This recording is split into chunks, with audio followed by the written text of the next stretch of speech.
करीब 1 मिनट की वीडियो में क्यों इतने बुरी तरह से ट्रोल हुए प्रधानमंत्री जर्मनी के चांसलर को क्या दिखा रहे थे, जो दिखाते दिखाते एक्चुअली में सोशल मीडिया में उनका मजाक बन गया। दोस्तों, प्रधानमंत्री नरेंद्र मोदी विदेशी नेताओं के बीच उनकी जो एक गर्मजोशी से मुलाकातें रहती हैं, उसको लेकर बहुत सी बातें होती हैं। गटर मीडिया कहता है कि वो मोदी जी का एक ऑरा है जिसमें तमाम नेताओं से उनकी हक डिप्लोमेसी, उनका गले लगना, खूब जोर जोर से मुस्कुरा मुस्कुरा के बात करना, उंगली दिखा दिखा के बात करना, ये मोदी जी का स्टाइल रहा है और इसी से मोदी जी की विदेश नीति आंकी जाती है। पूरा वीडियो जरूर देखिएगा दोस्तों, क्योंकि वीडियो में आगे मैं आपको बताऊंगी सुधीर चौधरी और अंजना ओम कश्यप के सामने इंटरव्यू में लंबी लंबी फेंकने वाले मोदी जी कैसे इन तस्वीरों के पीछे चुपचाप एक ऐसी पलटी मार गए जो देश को बिल्कुल पता नहीं चला।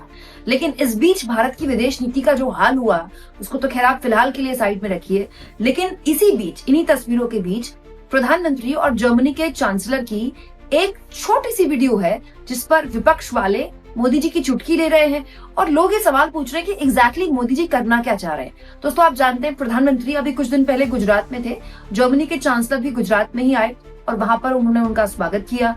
और काइट फेस्टिवल, गुजरात में इंटरनेशनल काइट फेस्टिवल होता है, मकर संक्रांति के आसपास वहां पर पतंग उड़ाई जाती है। पतंग तो वैसे हमारे देश में मकर संक्रांति के मौके पर देश के कई हिस्सों में उड़ाई जाती है। मकर संक्रांति देश के अलग अलग जगहों में अलग अलग तरह से मनाया जाता है। बिहार में अलग तरह से, उत्तराखंड में अलग तरह से, जैसे हमारे यहाँ इसको घुघतिया बोलते हैं। इसके अलावा मोदी जी जहाँ गुजरात से आते हैं वहां पतंग उड़ाई जाती है, तो पतंग वाला कार्यक्रम भी हो रहा था। इस बीच जर्मनी के चांसलर को प्रधानमंत्री एक छोटे से, लंबा चौड़ा वीडियो है, इसका एक छोटा सा अंश मैं आपके लिए निकाल कर आई हूँ।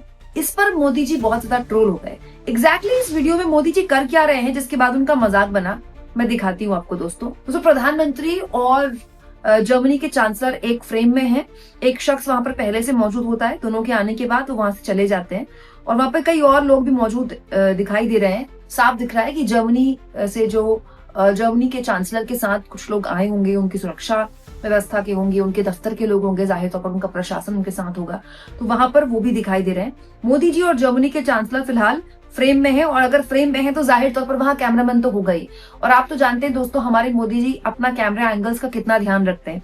तो मोदी जी देखिए कुछ सेकंड के लिए 448 में अगर आप काउंटर देखें, मोदी जी के यूट्यूब चैनल से मैंने ये वीडियो दिखाई है, तो मोदी जी कुछ सेकंड के लिए लेफ्ट में देखते हैं कि वहां पर क्या गतिविधियां हो रही हैं। इसके बाद मोदी जी और जर्मनी के चांसलर थोड़ी दूर हो जाते हैं। जर्मनी के चांसलर थोड़ी लेफ्ट की तरफ चले जाते हैं। उन्हें शायद लगता है कि कोई अलग तरह का फोटो सेशन है, वो समझ नहीं पाते कि एग्जैक्टली कहाँ खड़ा होना है। तो मोदी जी उनको गाइड करते हैं कि आप इधर आइए।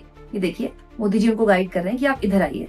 उसके बाद वहां पर मोदी और जर्मनी के चांसलर खड़े हुए हैं, लेकिन दोनों बिल्कुल अलग अलग डायरेक्शन में देख रहे हैं। मोदी जी राइट में देख रहे हैं, जर्मनी के चांसलर लेफ्ट में देख रहे हैं। 456 एग्जैक्ट काउंटर है, आप चाहें तो खुद जाके देख सकते हैं, वहीं से मैंने ये वीडियो निकाली है। और उसके बाद मोदी जी कोई बात समझ में आती है कि कैमरामैन वहां पर खड़ा है, तो शायद मोदी जी फोटो वगैरह खिंचाने के लिए कर रहे हैं या फिर जर्मनी के चांसलर को इंगेज करने के लिए कर रहे हैं। मैं यहाँ पर मोदी जी की आलोचना नहीं कर रही हूँ, मैं समझने की कोशिश कर रही हूँ उनको कि ऐसे वक्त में राष्ट्राध्यक्ष क्या करते होंगे। तो फिर हमारे प्रधानमंत्री जर्मनी के चांसलर को दिखाते हैं। देखिए, हमारे प्रधानमंत्री जर्मनी के चांसलर को पहले उंगली ऊपर करके दिखाते हैं कि देखिए ये जो काइट फेस्टिवल है ये कितना पुराना है, हिस्टोरिकल जर्नी उसकी पूरी, जो काइट ये पतंग की पूरी हिस्टोरिकल जर्नी है दोस्तों। हमारे देश के अलग अलग हिस्सों में पतंग उड़ाई जाती है, पूरी जर्नी है, कहीं से तो शुरू हुआ होगा ना ये सफर। तो वो पूरा सफर यहाँ पर दिखाया गया है और उसी को प्रधानमंत्री दिखा रहे हैं। लेकिन जर्मनी के चांसलर ने शायद उनको देखा, लेकिन वो इतने इंटरेस्टेड नहीं थे या फिर किसी और चीज में शायद वो देख रहे होंगे, किसी और तरफ वो देख रहे थे। तो मोदी जी की उंगली उधर की तरफ थी और जर्मनी के चांसलर की नजर इधर की तरफ थी। फिर इसके बाद प्रधानमंत्री को लगता है कि नहीं, उनको देखना चाहिए। फिर जर्मनी के चांसलर की बाह में वो इस तरह से हाथ रख रहे हैं, जिससे हम भी कहते हैं ना, कोई किसी को बताने के लिए कि वो बाह में हाथ रखते हैं और फिर उनको ऊपर से दिखाते हैं कि देखिए हिस्टोरिकल जर्नी है। और फिर दोनों उधर की तरफ देखने लगते हैं लेफ्ट में।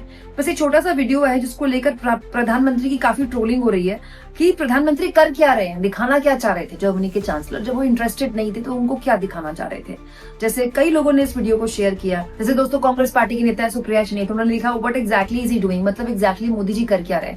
तो मुझे इसमें वैसे वीडियो में कुछ गलत नहीं लगता जब जर्मनी के चांसलर दोस्तों भारत की पतंग के इतिहास के बारे में क्या जानते होंगे। भारत में पतंग उड़ाई जाती है, जर्मनी में तो उड़ाई नहीं जाती है।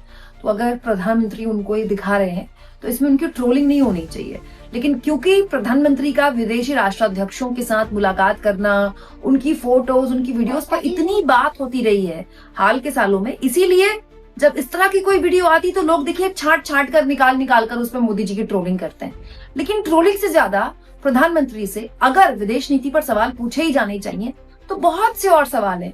जैसे वैसे तो पूछने के लिए अमेरिका एक अपने आप में है, ट्रंप अपने आप में एक बहुत बड़ा सवाल है कि ट्रेड डील होगी कि नहीं होगी, 500% टैरिफ लग गया तो क्या होगा, ट्रेड डील पर बात कहाँ अटकी हुई है, प्रधानमंत्री इस मामले में अब तक चुप क्यों है, बोले क्यों नहीं। लेकिन हो सकता है, मैं इसमें भी पीएम को समझने की कोशिश कर रही हूँ, हो सकता है कि ये चुप्पी भी स्ट्रैटेजिक होती है। कई बार विदेश मामलों में चुप्पी भी स्ट्रैटेजिक होती है, लेकिन हर मामले में क्या स्ट्रैटेजिक चुप्पी होती है। दोस्तों, अमेरिका के राष्ट्रपति ट्रंप अब ईरान के पीछे पड़ गए। आप जानते हैं ईरान से भारत के लोगों को निकालने के प्रयास भी भारत सरकार ने शुरू कर दिए हैं। पहला विमान आज पहुंच जाएगा। लेकिन क्या आप जानते हैं कि ईरान जिन देशों के साथ कारोबार कर रहा है उनको ट्रंप ने अतिरिक्त 25% टैरिफ के लिए धमकाया है। तो हम पर पहले ही 50% टैरिफ है, अगर 25 और लग गया तो 75% टैरिफ हो जाएगा। क्यों? क्योंकि दोस्तों भारत ईरान से बहुत बड़ी तादाद में व्यापार करता है। दोस्तों, भारत का जो बासमती राइस है बहुत ज्यादा पसंद किया जाता है पूरी दुनिया में। 12,000 करोड़ का तो केवल बासमती राइस ही ईरान जाता है भारत का। इसके अलावा भारत की चाय और भारत के फल और भारत की जो दवाइयां हैं, आप जानते हैं फार्मास्यूटिकल सेक्टर में भारत का बहुत बड़ा दबदबा है। दुनिया भर में हमारी दवाइयां बहुत सस्ते दामों में पसंद की जाती है, अमेरिका में भी जाती है वो दवाइयां। और इसीलिए फार्मास्यूटिकल सेक्टर ने कोरोना के वक्त में भी खूब वैक्सीन दुनिया भर में बनाकर भेजी थी। तो भारत की जो दवाइयां हैं वो भी ईरान जाती हैं बड़ी तादाद में। जो ईरान से हमारा व्यापार है, ईरान से हम मतलब ईरान से हमारा सामान आता कम है, हम भेजते ज्यादा है। जैसे ईरान से जो हमारे देश में आता है, सेब है दोस्तों, खजूर है, कीवी है। लेकिन दोस्तों ये हमारे कई और मुल्कों से भी आ सकती है, लेकिन हम जो ईरान को भेजते हैं वो एक इम्पोर्टेंट एस्पेक्ट हमारे लिए है, क्योंकि हम बहुत बड़ी तादाद में ईरान को सामान बेचते हैं। जैसे दोस्तों भारतीय दूतावास का ही आंकड़ा है ये कि 2024-25 में, मतलब पिछले साल, ईरान को भारत का निर्यात 1.24 अरब डॉलर और आयात 440 मिलियन डॉलर रहा। आप कह सकते हैं कि जो द्विपक्षीय व्यापार है ईरान और भारत का बहुत अहम है, बहुत बड़ा है। हालांकि ये बात भी सच है कि साल दर साल उसमें कमी आई है। पहले कोरोना से पहले जो व्यापार था और अब जो व्यापार है उसमें पहले के मुताबिक बहुत कमी आई है, क्योंकि ईरान बहुत सारे प्रतिबंध झेल रहा है, आप जानते हैं। लेकिन ये जो बासमती राइस का निर्यात होता है दोस्तों ईरान में, ये बहुताया हरियाणा और पंजाब के किसानों के बासमती राइस पहुंचते हैं। तो जाहिर तौर पर उन किसानों को एक बड़ा धक्का है। अब ईरान में पता नहीं वो बासमती राइस जा पाएगा कि नहीं जा पाएगा, युद्ध जैसे हालात बन गए तो फिर कैसे जा पाएगा। बहुत से सवाल हैं जो अभी तक सवाल बने हुए हैं। और ईरान में इस वक्त इन्फ्लेशन, महंगाई भी बहुत बड़ी समस्या है। तो अगर विदेश का कोई सामान वहां होगा तो वो ऑलरेडी महंगा होगा।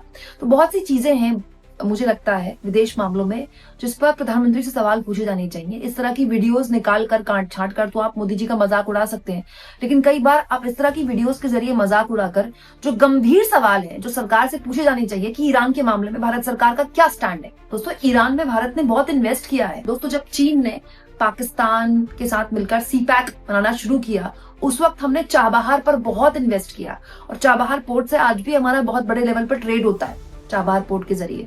और तो और दोस्तों, इकोनॉमिक टाइम्स की ये ताजा खबर बताती है कि जिस चाबहार पोर्ट में भारत के टैक्स पेयर का 120 मिलियन लग चुका है, अब भारत सरकार ने उससे अपने पांव पीछे कर लिए हैं, और वो भी चुपचाप। सोचिए, इसी चाबहार पोर्ट के 2024 के लोकसभा चुनाव के प्रचार के दौरान अंजना ओम कश्यप और सुधीर चौधरी के साथ इंटरव्यू में मोदी जी इसे उपलब्धि के तौर पर बता रहे थे, और आज मात्र 1.5 साल के अंदर ट्रंप के दबाव में उस चाबहार पोर्ट से भारत ने अपने पांव खींच लिए, जो रणनीतिक तौर पर भारत के लिए बेहद महत्वपूर्ण है, क्योंकि इसी चाबहार पोर्ट के जरिए हम पाकिस्तान को बाईपास करके इस रास्ते का इस्तेमाल करते हैं, और ये चीन के सीपैक का भी जवाब है। तो अगर ईरान पर अमेरिका का सैन्य हमला हो गया और ऐसे ही प्रतिबंध चलते रहे तो हमने जो इतना बड़ा इन्वेस्टमेंट किया 10 साल से ऊपर चाबहार पोर्ट में, करोड़ों रुपए हमारे खर्च हुए हैं उसमें, उसका क्या होगा। और ईरान तो हमेशा से हमारा मित्र देश रहा है। Iran was never a enemy for us. Iran और भारत के बहुत ही गहरे सांस्कृतिक संबंध है, आज से नहीं है, हमेशा से। और रणनीतिक तौर पर भी ईरान हमारे लिए इम्पोर्टेंट है, क्योंकि ईरान पाकिस्तान का पड़ोसी मुल्क है और ईरान को पाकिस्तान कुछ खास पसंद नहीं करता, शिया बाहुल्य मुल्क है। तो बहुत सी ऐसी चीजें हैं जो रणनीतिक तौर पर ईरान और भारत के रिश्तों को फेवर करती हैं। तो ऐसे माहौल में भारत का क्या इंटरेस्ट है, भारत का इंटरेस्ट किस तरफ है? अमेरिका की तरफ पूरी तरह से झुकने का इंटरेस्ट है, या हम अपने किसानों की तरफ कहो को इंटरेस्ट को बचा रहे हैं? कैसे बचा रहे हैं? मुझे लगता है ये सवाल ज्यादा गंभीर है जो प्रधानमंत्री से पूछे जाने चाहिए। इस तरह की वीडियोस में आप उनको ट्रोल कर सकते हैं, लेकिन ऐसा ट्रोलिंग से, गंभीर सवालों से आप मोदी जी को बचा नहीं सकते। आपको क्या लगता है दोस्तों? कमेंट बॉक्स में जरूर लिखें। वो प्रधानमंत्री जो जाने ही अपनी विदेश नीति के लिए जाने गए, जो जिनकी दुनिया भर में धाक होती थी, जिनके लिए कहा जाता था कि वो एक फोन से वॉर रुकवा दे रहे हैं, वो विदेश नीति के मामले में इतने शांत कैसे हो सकते हैं? जब आज दुनिया को एक विश्वगुरु लेवल के नेता की जरूरत है, एक्चुअली में जरूरत है, तो प्रधानमंत्री की ये स्ट्रैटेजिक चुप्पी, इसके क्या महत्व माने जाए? कमेंट बॉक्स में जरूर लिखें और जितना हो सके दोस्तों चैनल को शेयर भी करें और सब्सक्राइब भी।